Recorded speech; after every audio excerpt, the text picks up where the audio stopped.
Cleaning of toilet and bathroom. First procedure, scrub tiled walls with soap and water, then rinse thoroughly. Next, flush the toilet and clean with soap and toilet mop or brush.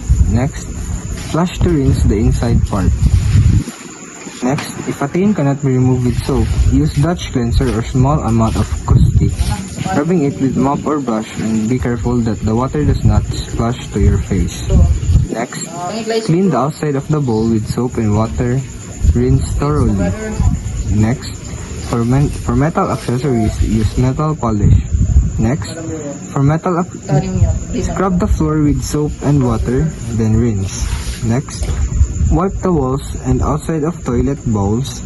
Lastly, replenish the supply of toilet paper and soap if provided by the hospital.